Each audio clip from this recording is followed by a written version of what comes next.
Hello, আসসালামু আলাইকুম। আজকে আমি একটা নতুন ভিডিও নিয়ে আসলাম। বট রান্না করছি সহজভাবে, দেখুন। অল্প মশলা দিয়ে ঘরোয়াভাবে রান্না করছি, একদম হোটেলের মতন মজা হইব। বটটা এরকম করে রান্না করে খাইয়া দেখবেন, দেখুন কত সুন্দর হয়েছে। এই যে দেখুন, আমি এখন রান্না করে চলে যাব। এই যে দেখুন, বটটাকে আমি একবার পরিষ্কার করে কেটে সিদ্ধ করে ধুয়ে পরিষ্কার করে নিয়েছি। এই দেখুন, একদম পরিষ্কার করে নিয়েছি। এখন আমি রান্না করব। এই দেখুন, যে এরকম করে কেটে নিয়েছি একদম। এই যে দেখুন, একটু বড় বড় করে সাইজ করছি।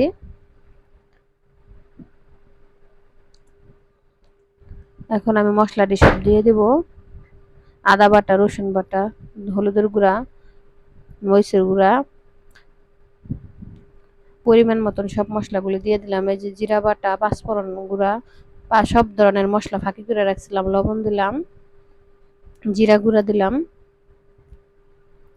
দারচিনি এলাচ দিয়ে দিলাম, তেজপাতা দিয়ে দিলাম, পেঁয়াজ হালকা পরিমাণ দিব। পরে তো আবার আমি পেঁয়াজ দিয়ে ভাজবো, এই কারণে এই যে আমি প্রেসার কুকারের ভিতরে আমি তেল দিয়ে দিছি। তারপরে আমি সবগুলি প্রেসার কুকারের ভিতরে দিয়ে সুন্দরভাবে কষিয়ে নেব।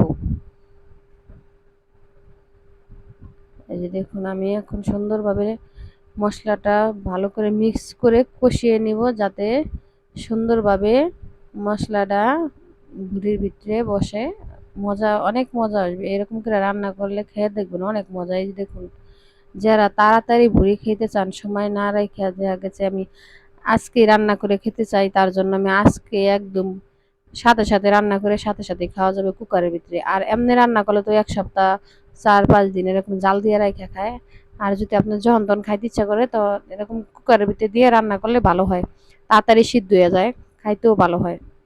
এই যে দেখুন, আমি এখন 4-5টা সিজ দিব, যাতে একদম নরম হয়ে যাবে, শক্ত থাকবে না। 5টা সিজ দিব।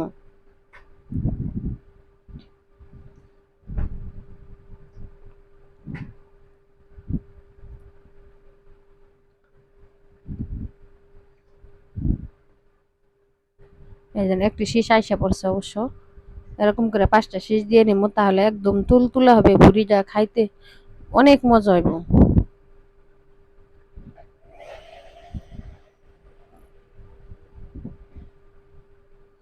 এই যে 5টা শীষ দিয়ে নিয়েছি, এখন এই দেখুন কিরকম হয়েছে। এই যে দেখুন, একদম নরম হয়ে গেছে। এখন আমি ফ্রাই প্যানের ভিতরে তেল দিয়ে দেব।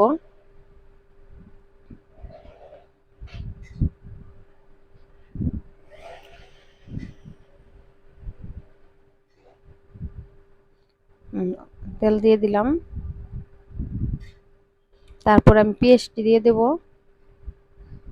সুন্দর করে নেড়ে একদম বাদামি কালার হইলে আমি বুড়িটাকে এটার ভিতরে দিয়ে দেব, বটটাকে।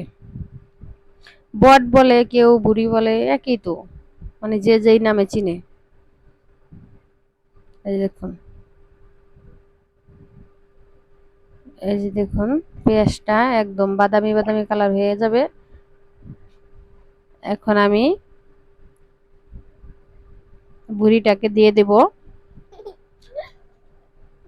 এই যে দেখুন, দিয়ে দিলাম। এখন আমি ঢেলে দিলাম, দেখুন ফ্রাই প্যানের ভিতরে পুরা ভুড়িটা। দেখুন, ডালটা সুন্দর করে নেড়ে চেড়ে আমার ভুড়ি রান্না হয়ে গেছে। দেখুন, উপর দিয়ে একটু জিরার গুঁড়া ছিটিয়ে দিলাম। এই দেখুন, আমি একটু মিক্স করে দেই। অনেক সুন্দর হয়েছে। আপনারা এরকম করে বাসায় রান্না করে দেখবেন, খুব মজা হয়। এরকম করে যখন তখন খাইতে পারবেন ভুড়ি রান্না করে। এই যে দেখুন, পরিবেশন করছি। যদি আমার ভিডিওটা ভালো লাগে, আমার ভিডিওটাকে লাইক করুন, সাবস্ক্রাইব করুন, বেশি করে দেখুন আমার ভিডিওটাকে।